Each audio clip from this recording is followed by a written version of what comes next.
فرمایا لاکھ صدقے کرو، لاکھ خیرات کرو، لاکھ مخلوق خدا میں راشن کو بانٹو، جب تک اپنا دل صاف نہیں کرو گے آسمان سے مدد نہیں آئے گی۔ جامع مسجد عثمانیہ میں جتنے بھی تھوڑے بہت آئے ہو نماز پڑھنے والوں، مجھے آج بتاؤ، ہم نے زکوٰۃ بھی ادا کر دی، ہم نے راشن کے تھیلے بھی تقسیم کر دیے، ہم نے راتوں کے اندھیروں میں جا کے لوگوں کے گھر آٹا بانٹ دیا، مجھے ایمانداری سے بتاؤ بھائی کس بھائی نے بھائی کو معاف کیا؟ کوئی بھائی بہن کے دروازے پہ بہن کو منانے کے لیے چلا گیا ہو؟ کون سے ماں باپ کا بیٹا اپنے ماں باپ کے پیروں میں بیٹھ کے رو رو کے ان کے پیر پکڑ کے معافی مانگی؟ اس چیز پہ نظر کوئی نہیں ڈالتا۔ رحمت دو عالم صلی اللہ تعالی علیہ وسلم نے ارشاد فرمایا، جب حضرت جابر بن سلیم رضی اللہ تعالی عنہ ایمان لائے، اللہ کے پاک پیغمبر صلی اللہ تعالی علیہ وسلم کی خدمت میں حاضر ہو گئے، کہنے لگے یا رسول اللہ الی ما تدعو، اللہ کے نبی کس چیز کی دعوت دیتے ہیں؟ آپ نے فرمایا اس اللہ کی طرف بلاتا ہوں جو لوگوں کی پریشانی میں بھی کام آتا ہے، لوگوں کی آسانی میں بھی کام آتا ہے۔ فرمایا اس رب کی طرف لوگوں کو بلاتا ہوں جو قحط سالی میں قحط کو دور کرتا ہے۔ 1400 سال پہلے کے لوگوں میں اس کے مطابق مثال دی، جہازوں کی مثال نہیں دی، چاند پر پہنچنے کی مثال نہیں دی، اسی طریقے سے میرے عزیزوں کلاشنکوف کی ایٹم بم کی مثال نہ دی۔ قید آیا، قید کو دور کرنے والا اللہ۔ پھر دوسری مثال ان کے مزاج کے مطابق عطا فرمائی۔ امام الانبیاء صلی اللہ تعالی علیہ وسلم نے ارشاد فرمایا میں اس اللہ کی طرف بلاتا ہوں اگر کسی کی اونٹنی گم ہو جائے وہ اس کی اونٹنی اس کو واپس دلاتا ہے۔ جابر بن سلیم رضی اللہ تعالیٰ عنہ کہنے لگے میں نے رسول پاک صلی اللہ تعالیٰ علیہ وسلم کی بات سن کر آپ کے ہاتھ پر فوراً کلمہ طیبہ پڑھ لیا۔ اللہ کے نبی صلی اللہ تعالیٰ علیہ وسلم کی مجلس سے اٹھنے سے پہلے اللہ کے پیغمبر نے مجھے 5 نصیحتیں فرمائی۔ آج میرے عزیزوں ہماری بھی پیری مریدی کا سلسلہ ہے، ہم لوگوں کو کیا بتائیں گے؟ تزکیہ نفس کے بارے میں بتائیں گے، استغفار کی کثرت کے بارے میں بتلائیں گے، درود شریف کا اہتمام بتلائیں گے، کلمہ طیبہ بتلائیں گے۔ امام الانبیاء صلی اللہ تعالیٰ علیہ وسلم کے ہاتھ پر جو آ کر مرید بنا، کملی والا جس کا پیر بنا، کلمے کی دولت عطا فرمائی، سب سے پہلے آپ نے وصیت فرمایا 5 نصیحتوں میں سے پہلی نصیحت یہ ہے وَلَا تَسُبَّنَّ أَحَدًا، اور میرے یار اگر میرے سے تعلق مضبوط کرنا چاہتا ہے، اگر میرا بننا چاہتا ہے تو آج کے بعد کسی کو گالی نہ دینا۔ ہماری تو صبح کی ابتدائی گالی سے ہوتی ہے، ٹیلی فون کسی کا آ جائے گالی دیتے ہیں، سلام کا جواب نہیں دیتے، کسی سے ملاقات کریں گے موٹر سائیکل پر جا کے کوئی کراس کرے گا اسے گالی دیں گے، کوئی مسجد میں آتے ہوئے بھی بازار کے اندر گالی دے کے آئے گا۔ امام الانبیاء صلی اللہ تعالیٰ علیہ وسلم نے ارشاد فرمایا وَلَا تَسُبَّنَّ أَحَدًا، اور میرے یار میرے سے نسبت کی نشانی یہ ہے کہ آج کے بعد تیری زبان سے گالی نہ نکلے۔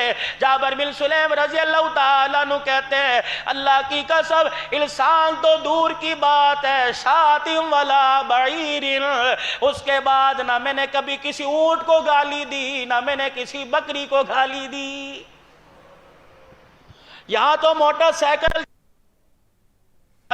سائیکل چلتے چلتے بریک نہ لگے گالی، روٹی کا ٹکڑا کھاتے کھاتے میرے عزیزوں ٹکڑا نیچے گر جائے گالی، پانی کا گلاس پیتے ہوئے پانی ٹھنڈا نہ ملے گالی، میرے عزیزوں یار ہاتھ نہ ملائے گالی، کوئی کسی کی بات نہ سنے گالی، بیٹیوں کو گالی دے رہے ہیں ایمانداری سے بتلاؤ میرے سمیت کون سا ایسا ہے اللہ نہ کرے منہ سے گالی نکلتی ہو، بیٹے کو نہیں دے گا، بھائی کو نہیں دے گا، تائے کو نہیں دے گا، بھتیجے کو نہیں دے گا، بھانچے کو نہیں دے گا، جب بھی گالی دے گا بہن کو دے گا، بیٹی کو دے گا، ماں کو دے گا۔ پروردگار عالم کی قسم ہے یہ اتنے اونچے رشتے ہیں کہ ان کے دفاع کے لیے اللہ خود میدان میں آ گیا ہے۔ علماء اکرام نے فرمایا قیامت کا دن ہوگا انسان کے 60 سال کے حج اس کے منہ پر مار دیے جائیں گے، فرشتے پوچھیں گے یا اللہ 60 حج کیے کیوں منہ پر مار دیے؟ فرمایا یہ بدبخت ہے میرے دربار میں اس نے اپنی بیٹیوں کو حصہ نہیں دیا تھا۔ آج میرے عزیزو جہیز کتنا دے رہے ہیں؟ لاکھوں روپیہ دے رہے ہیں، داماد کو گاڑیاں دے رہے ہیں، موٹر سائیکل دے رہے ہیں، 20-20 لاکھ کا جہیز دے رہے ہیں، شادی حال کا لاکھ روپیہ کرایہ دے رہے ہیں، 10 لاکھ کی روٹی کھلا رہے ہیں، لیکن معذرت کے ساتھ جائیداد میں بیٹی کو حصہ نہیں دے رہے، بیٹوں کو حصہ دے رہے ہو کیا؟ بیٹے 24 گھنٹے باپ کی قبر پہ قرآن پڑھتے رہتے ہیں؟ کیا بیٹے باپ کی قبر پر ہر وقت بیٹھ کے ذکر کرتے رہتے ہیں؟ خدا پاک کی قسم ہے، جاؤ قبرستان کے اندر جا کے دیکھ لو، کیا تمہارے میرے نبی صلی اللہ تعالیٰ علیہ وسلم کی سنت مبارک نہیں ہے؟ آپ جمعے کے دن، جمعے کے بعد قبرستان جایا کرتے، صحابہ اکرام عرض کیا کرتے کملی والے بڑی دھوپ ہے، آپ فرمایا کرتے آؤ شہر خاموشہ میں چلے، یہ وہ لوگ ہیں جو اپنے تل کے اوپر ایک مٹی کا ذرہ برداشت نہیں کیا کرتے تھے، قبر کے اندر جانے کے بعد ان کے ساتھ قبر نے ایسا سلوک کیا کہ دنیا کی ساری لذتوں کو بھلا بیٹھے۔ وَلَا تَسُبَّنَّ أَحَدًا، فرمایا کبھی بھی کسی کو گالی نہ دینا۔ پھر رحمت دو عالم صلی اللہ تعالیٰ علیہ وسلم نے دوسری وصیت فرمائی، فرمایا کبھی کسی نیکی کو چھوٹا نہ سمجھنا۔ وَلَا تَحْرِكَنَّ فِي الْمَعْرُوفِ شَيْئًا وَلَا تَزْهَدَنَّ، فلا فرمایا کبھی کسی نیکی کو چھوٹا نہ سمجھنا، فرمایا کبھی کسی نیکی کو چھوٹا سمجھ کے چھوڑ نہ دینا۔ بخاری شریف میں حدیث ہے، ایک جوان جا رہا تھا، گرمی کا موسم، راستے میں اسے پیاس لگی، کنویں میں اتر گیا، پیٹ بھر کے پانی پیا، واپس نکلا، ایک کتا زبان نکال کے بیٹھا ہوا تھا، حتیٰ کہ یہاں تک کنویں کے پاس پانی گرنے کی وجہ سے گارا بنا ہوا تھا، اس گارے کو چاٹ رہا تھا۔ وہ صحابی رضی اللہ تعالی عنہ، وہ شخص اسی کنویں کے اندر اتر گیا، اپنے پھر چلو کے اندر یا چمڑے کے موزے میں پانی نکال کے لایا، اللہ اکبر، ادھر کتا پانی پی کے سیراب ہوا، عرش والے نے اس کی مغفرت کا اعلان کر دیا۔ صحابہ اکرام رضوان اللہ تعالی علیہم اجمعین نے پوچھ لیا، یا رسول اللہ صلی اللہ تعالی علیہ وسلم، کیا جانوروں پر رحم کرنے سے، جانوروں کے ساتھ بھلائی کرنے سے ثواب ملتا ہے، مغفرت ہوتی ہے؟ رحمت والے نبی صلی اللہ تعالی علیہ وسلم نے ارشاد فرمایا، ہاں ہاں، جانوروں کے ساتھ بھلائی کرنے پر بھی اللہ اجر عطا فرماتا ہے۔ اب یہاں مجھے ایک بات یاد آ گئی، گرمی کا موسم ہے، حشرات الارض، کیڑے مکوڑے زمین سے نکلیں گے، باتھ روم کے اندر کیڑے، اور اسی طریقے سے بیڈ روم کے اندر کیڑے، چھوٹی چھوٹی چونٹیاں، انسان فون کر کے مسئلہ پوچھتا ہے، مولوی صاحب کون سا کیمیکل، کون سا اسپرے ڈال کر ان چونٹیوں کو ماریں؟ ان کے لیے شریعت نے بتلا دیا، فرمایا اگر پریشان نہ کریں تو ان کو پریشان نہ کرو، اگر ہاں ان چونٹیوں کی وجہ سے، ان کیڑیوں کی وجہ سے تکلیف ہوتی ہے تو ایسا اسپرے، ایسا کیمیکل چھڑکو، ایسا کیمیکل کا چھڑکاؤ کرو کہ تڑپے بغیر مر جائیں، اگر وہ تڑپ تڑپ کے مرے تو قیامت کے دن اس کا بھی جواب دینا پڑے گا۔ حدیث پاک میں آیا، امرات صالحہ، ایک نیک عورت تھی، نماز پڑھ رہی تھی، نماز پڑھتے پڑھتے اس کے آگے کوئی کھانے کی چیز پڑی تھی، سامنے سے بلی گزری، اللہ اکبر، بلی گزری، اس نے کیا کیا؟ کچھ کھانے کی چیز میں منہ مارا، عورت نے نیت توڑی، لوہے کی سلاخ پکڑی، پیٹ پہ ماری، پیٹ پھٹا، وہیں تڑپ تڑپ کے مر گئی۔ امام الانبیاء صلی اللہ تعالی علیہ وسلم معراج کی رات تشریف لے گئے، جنت جہنم دکھائی، ایک عورت دکھائی گئی، اللہ اکبر، آگ کے دریا کو کسی طریقے سے عبور کرتے کنارے پر آتی ہے، فرشتہ لوہے کی سلاخ مارتا ہے، پیٹ پھٹتا ہے، اتڑیاں باہر نکل آتی ہیں۔ آپ نے پوچھا جبرائیل کس وجہ سے عذاب مل رہا ہے؟ کہ امرات صالحہ، اپنی قوم میں سب سے نیک عورت تھی، اس نے بلی پر ظلم کیا، آج تک اس ظلم کی سزا بھگت رہی ہے۔ سواری پر جا رہے ہیں، ذمہ دارہ کرنے والے حضرات، بیل گاڑی والے حضرات کتنا ظلم کر رہے ہیں، گرمی کا موسم ہے، جانوروں پر ان سے زیادہ، ان کی طاقت سے زیادہ بوجھ ڈالا جا رہا ہے، قیامت کے دن ایک ایک پائی کا جواب دینا پڑے گا۔ جیسے انسان اللہ کی مخلوق، ویسے جانور اللہ کی مخلوق ہے۔ آج میرا دل چاہ کچھ عرصہ پہلے، سال 2 سال پہلے میں نے آپ حضرات کے سامنے ایک وہ کیڑے والی مثال دی تھی، لگتا ہے اس دعا کو یاد کر کے رونے کا وقت آ گیا۔ موسیٰ علیہ السلام نے جب پتھر پہ عصا مارا تھا، ایک کیڑا نکلا تھا جو اپنے منہ میں کچھ چیز یا پتا چبا رہا تھا۔ موسیٰ علیہ السلام پریشان ہو گئے، الہ العالمین یہ کیڑا اس وقت کیا کر رہا ہے؟ فرمایا کھا بھی رہا ہے، میری نعمتوں کا شکر بھی ادا کر رہا ہے۔ آج میرے عزیزو اتنا بڑا مرض ہے، اللہ کی طرف سے عذاب کی صورت آ گئی۔ میرے عزیزو پیسہ پاس ہے، طاقت پاس ہے، ذرائع پاس ہے، ایٹمی طاقت پاس ہے، سائنسی ٹیکنالوجی ہمارے پاس ہے، لیکن دکان کے تالے میں چابی لگانے کی اجازت کوئی نہیں۔ سارے اختیار ہونے کے باوجود میرے عزیزو حلال کمائی کمانے کی اجازت نہیں۔ پتہ نہیں کون سی اللہ کی مخلوق پر ہمارے سے ظلم ہو گیا، اپنوں پہ ہوا، پرائے پہ ہوا۔ فرمایا میری مخلوق پہ ظلم کیا۔ الخلق عیال اللہ، جنہیں آپ جمعہ پڑھنے کے لیے گھر چھوڑ کے آئے ہیں وہ آپ کے اہل و عیال ہیں، جتنے حضرات بیٹھے ہیں یہ اللہ کا کنبہ ہے۔ فرمایا میری ذات پر انگلی اٹھاؤ برداشت کروں گا، میری مخلوق پر انگلی اٹھاؤ گے عرش والے سے برداشت نہیں ہوتا ہے۔ کیا کیا ظلم نہیں ہوا، جانوروں سے انسانوں نے زیادتی نہیں کی۔ کھولو تو صحیح اپنا موبائل، چلو نیٹ کی دنیا کے اندر کیا کیا آپ کو نظر آ رہا ہے۔ خدا پاک کی قسم ہے 5 روپے چوری ہو جائے اتنا بھی احساس کوئی نہیں۔ حوا کی بیٹی کی عزت کا کپڑے اتار کے آپ میرے سے زیادہ سیانے ہو، آپ کے ہاتھ کے اندر ہر وقت موبائل ہوتا ہے۔ مجھے بتاؤ تو صحیح، جس کے پیر کی جتی پہ بھی اللہ نے پردہ ڈالا، ہم نے موبائل کی دنیا میں اس کے جسم سے کپڑوں کو اتار دیا ہے۔ کتنا اللہ ناراض ہوتا ہوگا۔ کتنی عزت دار گھرانوں کی بچیوں کو رات کو پوری رات اس امت کا نوجوان موبائل پر استعمال کرتا ہے۔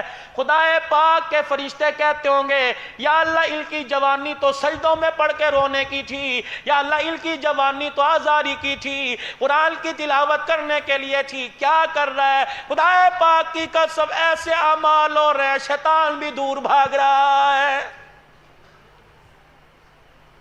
حقدار کو حق نہیں دے رہے، بیٹیوں کا حق نہیں دیا جا رہا۔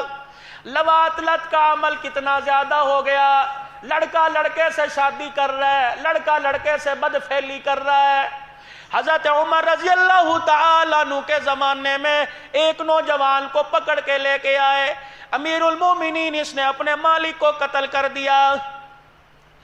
حضرت عمر فاروق رضی اللہ تعالیٰ عنہ نے پوچھا کیوں قتل کیا؟ کہ میری عزت پر حملہ کر رہا تھا، برائی کرنا چاہتا تھا، عزت کے دفاع کے لیے میں نے اسے قتل کر دیا۔ حضرت عمر رضی اللہ تعالیٰ عنہ نے پوچھا تیرے پاس کوئی گواہ؟ کہنے لگا کوئی گواہ نہیں، میرا گواہ اللہ۔ فرمایا پھر ربی تیرے حق میں کوئی گواہی دے گا؟ اتنے میں حضرت علی آ گئے کہ یا امیر المومنین کیا مسئلہ ہے؟ کہ علی اس نے اپنے مالک کو قتل کر دیا، گواہ کوئی نہیں، کہہ رہا عزت بچانے کے لیے کیا۔ حضرت علی رضی اللہ تعالیٰ عنہ کہنے لگے مجھے 3 دن دے دیجئے، مجھے تحقیق کرنے دیجئے پھر فیصلہ کر دینا۔ حضرت علی رضی اللہ تعالیٰ عنہ کے کہنے پہ 3 دن مل گئے۔ پہلا دن 24 گھنٹے گزرے، حضرت علی رضی اللہ تعالیٰ عنہ حضرت عمر کے پاس آئے اور آ کے کہنے لگے امیر المومنین فیصلہ ہو گیا، امیر المومنین بچہ حق پر ہے، مالک کو صحیح قتل کیا۔ آپ نے فرمایا 3 دن مانگے تھے، عمر جیسا مسئلہ حل نہ کر سکا تو 3 دن کے بجائے 1 دن میں کیسے حل کر آیا؟ کہ یہاں سے اٹھا اس کے مالک کی قبر پہ گیا، میں نے قبر کی کھدائی کی، قبر میں مٹی نظر آئی، مالک کا وجود نظر نہ آیا، جسم نظر نہ آیا۔ پھر فرمایا کیسے فیصلہ ہو گیا؟ یا تو لاش ہی کوئی نہیں ملی۔ خدا پاک کی قسم حضرت علی رضی اللہ تعالیٰ عنہ حضور کے روزے کی طرف منہ کر کے رونے لگ گئے کہ مدینے والے نے سچ کہا تھا، لڑکا لڑکے کے ساتھ بدفعلی کرتا ہے، اللہ اکبر، لواطلت کا عمل ہوتا ہے۔ جو آدمی یہ کام کرتا ہے مرنے کے بعد 1 رات 1 دن کے بعد اس کی قبر سے اس کی میت کو نکال کر قوم لوط کی قبروں میں پھینک دیا جاتا ہے۔ کتنا عام ہو گیا ہمارے اندر یہ مذاق۔ ڈرتے کوئی نہیں. فرمایا جس زمین کے ٹکڑے پر زنا ہو وہ زمین رونے لگ جاتی ہے, وہ زمین کانپتی ہے, چنگھاڑے مارتی ہے, یا اللہ اس کا بندوبست کیوں نہیں ہو رہا؟ اس نے بھی تو وعدہ کر رکھا ہے میں تیری مخلوق کو اکٹھے عذاب نہیں دوں, تیری امت کو اکٹھے عذاب نہیں دوں گا. لیکن میرے عزیزو آج وہ اتنا ناراض ہو گیا, کچھ بچے سارے اس کی لپیٹ میں آ گئے ہیں. آج اس کیڑے کی دعا کو پڑھ کے اللہ سے مانگنے کا وقت آ گیا. غالباً بخاری شریف میں حافظ الحدیث کا نواسہ مولانا شفیق الرحمان درخواستی رحمت اللہ علیہ نے حدیث پڑھ کے سنائی تھی. فرمایا موسیٰ علیہ السلام نے کیڑے پتھر پر جب عصا مارا, کیڑے کے منہ میں پتا تھا, آپ نے فرمایا کھا بھی رہا ہے, میرا شکر بھی ادا کر رہا ہے. میرے رب نے فرمایا آج میرے عزیزوں کھا رہے ہیں, خدا کا شکر ادا نہیں ہو رہا. موسیٰ علیہ السلام نے اس کیڑے کو اپنی ہتھیلی پر اٹھایا, اس نے 3 دعائیں کی. سبحان من یرانی, سبحان من یسمع کلامی, سبحان من یذکرنی ولا ینسانی. اے اللہ اس حالت کو دیکھنے والا, میری گفتگو انداز تکلم کو سننے والا, پروردگار عالم پتھروں میں یاد کرنے والا. امام الانبیاء صلی اللہ تعالی علیہ وسلم پہ وحی آئی, جبرائیل علیہ السلام نے آ کے کہہ دیا میرے محبوبہ اپنی امت کو یہ دعا یاد کرا دے. اللہ نے 3 قسمیں اٹھائی, فرمایا مجھے میری قدوسیت کی قسم ہے, مجھے میرے جلال کی قسم ہے, مجھے میری کبریائی کی قسم ہے, دنیا کا کوئی بھی بڑے سے بڑا مصیبت زدہ اس کیڑے والی دعا کو 3 مرتبہ پڑھ کے ہاتھ اٹھائے گا, میں اس کی تمام ضرورتوں کو پورا فرما دوں گا. مجھے ایمانداری سے بتلاؤ, جب کیڑے کا رونا اللہ کو پسند آیا, کلمہ پڑھنے والے کا رونا کیوں پسند نہیں آئے گا؟ میرے عزیزو زکوٰۃ کی کمی کوئی نہیں, خیرات کی کمی کوئی نہیں, ہمارے پاس صرف رونے کی کمی ہے. اپنے لیے رو, ساری امت کے لیے رو. دکان کی فکر سارے کر رہے ہیں, کاروبار کی فکر سارے کر رہے ہیں, اپنے بچوں کی تعلیم کی فکر سارے کر رہے ہیں, باپ ماں بہن بھائی بیوی بچے بیمار ہو جائیں اس کی فکر ساری کر رہے ہیں, حضور کی امت کی فکر کوئی نہیں کر رہا. اللہ کے واسطے حضور کی امت کی فکر کرو. آج امت بغیر کلمے کے جہنم میں جا رہی ہے, جنت سے دور ہو رہی ہے. کلمہ پڑھنے والا ایسی بدعمالیاں کر کے وہ بھی جنت سے دور ہو رہا ہے. میرے عزیزو خدا پاک کی قسم ہے, رحمت دو عالم صلی اللہ تعالی علیہ وسلم کے ذریعے سے اللہ پاک نے فرما دیا بہترین آدمی وہ ہے جو لوگوں کی نفع کے لیے, خیر والے کام کے لیے اپنے آپ کو وقف کر دے. اس وقت پوری دنیا کے اندر میرے عزیزو لوگوں کو بغیر کلمے مرنے والوں کو اس بات کی ضرورت ہے کوئی مسیحا مل جائے, ہمیں کوئی ایسا, ہمیں جینے کے لیے کوئی سانسیں مل جائے, آئے ہمیں کوئی آج ہماری زندگی کا سہارا بن جائے. آج کلمے والی دعوت کو عام کر دو, لوگوں کو اللہ کی طرف بلاؤ. 2 باتیں فرمائی, فرمایا ولا تسبن احدا, کسی کو گالی نہ دینا. دوسری بات ارشاد فرمائی کبھی کسی نیکی کو چھوٹا نہ سمجھنا. باقی انشاءاللہ اگلے جمعے میں عرض کروں گا. یہ 5 باتیں ارشاد فرمائی, کیا پتہ اگلے جمعے میں ملاقات ہو نہ ہو, زندگی کا پتہ کوئی نہیں. 5 باتیں سن لو, تشریح بعد میں ہو جائے گی. ولا تسبن احدا, کسی کو گالی نہ دینا, کبھی کسی نیکی کو چھوٹا نہ سمجھنا. شلوار اس وقت تہمت چلا کرتی تھی, لنگی کو اپنی پنڈلیوں تک رکھنا. فرمایا عورت اپنے ٹخنوں کو چھپائے, مرد اپنے ٹخنوں کو ظاہر کرے, پنڈلیوں تک لے گا. یہ ایمان کا اعلیٰ درجہ ہے. ٹخنوں سے اوپر 24 گھنٹے نماز غیر نماز کی حالت میں آدمی کو اپنے ٹخنوں کے نیچے شلوار کرنے کی اجازت نہیں. فرمایا یہ مومن کی شان ہے, تکبر کرے گا شلوار ٹخنوں سے نیچے لے کے آئے گا, یہ تکبر کی نشانی ہے. اور تکبر تو صرف اللہ کو جائز ہے کیونکہ وہ خالق کائنات ہے, مالک کائنات ہے. رزق اس کے قبضے میں, جان اس کے قبضے میں, عزت اس کے قبضے میں. چوتھی چیز امام الانبیاء صلی اللہ تعالی علیہ وسلم نے ارشاد فرمائی جب کسی سے ملنا تو مسکرا کے ملنا. 5ویں چیز حضور صلی اللہ تعالی علیہ وسلم نے ارشاد فرمائی اگر تجھے کوئی گالی دے تو اس گالی کو میٹھا گھونٹ سمجھ کر پی جانا, گالی کا جواب دعا سے دینا. یہ جابر بن سلیم رضی اللہ تعالیٰ عنہ کے کلمہ پڑھنے پر حضور نے 5 وصیتیں فرمائی تھی. اس وقت میرے عزیز و امت اس وقت اب بے بس ہو چکی ہے. اب اللہ کی مدد کی ضرورت ہے. اللہ کی مدد کب آئے گی؟ جب رونا دھونا شروع کریں گے، اپنے گناہوں پہ معافی مانگیں گے، ساری امت کے لیے اپنے دل کو نرم کریں گے، اور جو دل کے اندر پہاڑوں جتنا میل ہے نا، خدا کے واسطے اسے صاف کر دو، اللہ کی مدد آ جائے گی. بازار گند سے بھرے، دکان گند سے بھری، گھر کے ہر کمرے میں ٹی وی رکھا ہوا، گند سے بھرا ہوا ایک دل تھا جو اللہ کی رحمت کا مرکز تھا. اس دل کے اندر بھی دنیا کی محبت ہے، تو بتاؤ اللہ کی رحمت کہاں آئے گی؟ آپ گھروں کو خالی کریں، دل کو خالی کریں، اللہ کی محبت آئے گی. اللہ پاک نیکیوں میں آگے بڑھنے کی توفیق عطا فرمائے، اور گناہوں سے بچنے کی، اور ساری امت کو ایمان پر لانے کی اللہ توفیق عطا فرمائے. وآخر دعوانا الحمدللہ رب العالمین. تو دوستو، آپ نے مولانا حنان صدیقی صاحب کی ویڈیو دیکھی. ان کا بیان واقعی میں انسان کی زندگی بدل دینے والا بیان ہے. امید ہے آپ کو یہ بیان پسند آیا ہوگا. آئندہ بھی میں اس طرح کی ویڈیو لے کر آپ کی خدمت میں حاضر ہوتا رہوں گا. اس طرح کی مزید ویڈیو دیکھنے کے لیے ہمارے چینل کو سبسکرائب کر دیں.